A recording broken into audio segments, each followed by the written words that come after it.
ఓం శ్రీ గురుభ్యో నమః. సహనం ఒక వరం. ఆధ్యాత్మిక లక్ష్యాలను చేరుకోవాలన్నా, భౌతికమైన కోరికలు తీర్చుకోవాలన్నా మనిషికి సహనం తప్పనిసరి.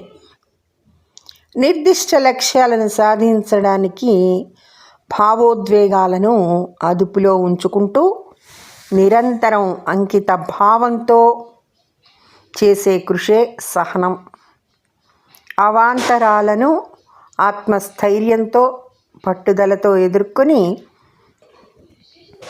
ప్రాధాన్యం ఇవ్వకుండా చేసే యజ్ఞం అది.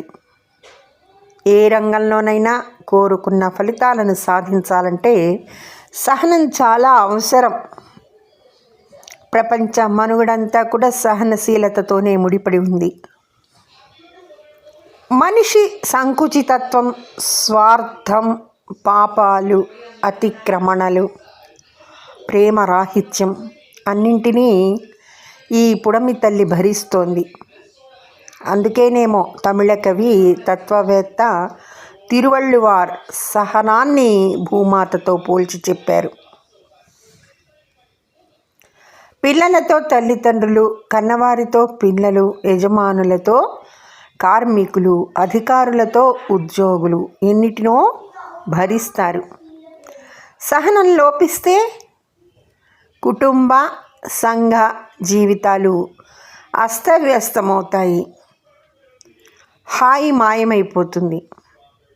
ఎంత ప్రతిభ ఉన్నా అవకాశాల గొప్పవాడిగా ఎదగడానికి సహనం అనేది అవసరం.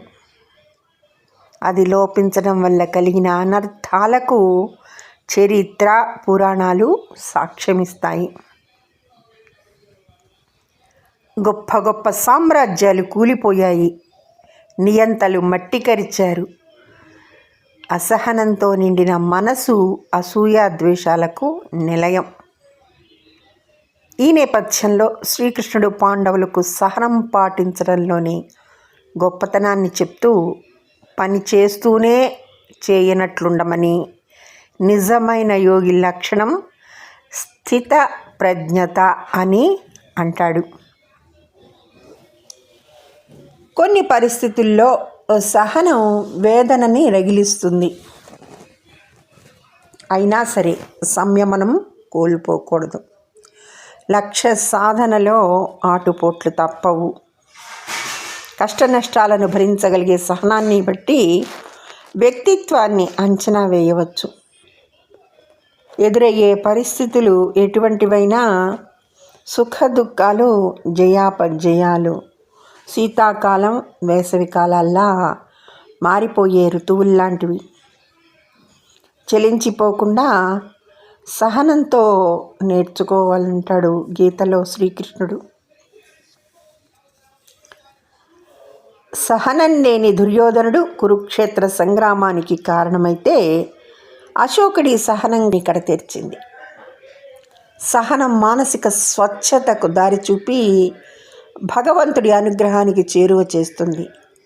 విలువైనది ఏది త్వరితగతిని దక్కదు.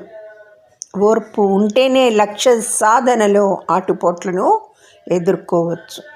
సరైన వైఖరి, విశ్వాసం ఉంటే నిస్సహాయ పరిస్థితుల్లో కూడా అల్పమనుకున్న సందర్భాల్లోనూ అత్యద్భుతమైన మార్పులు చోటు చేసుకుంటాయి.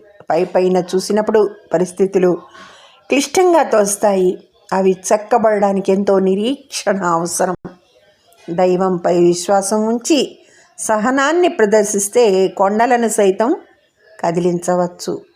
నా వల్ల ఇది సాధ్యపడిందా అని మనిషి ఆశ్చర్యపోయే పరిస్థితులెన్నింటినో చూస్తూనే ఉంటాం. సహనానికి వివేకం తోడైతే భావోద్వేగాలను నియంత్రించుకోవచ్చు. ఎంత ప్రయాసపడినా సరైన నిరీక్షించమనే సలహా ఇస్తూ ఉంటుంది. గుడ్డును తగినంత సమయం పొదిగితేనే పిల్ల బయటికి వస్తుంది. పగలగొట్టి తీస్తే రాదు. సత్ఫలితాలు కావాలంటే సహనంగా ఉండాల్సిందే. ధన్యవాదములు. సర్వేజన సుఖినో భవంతు.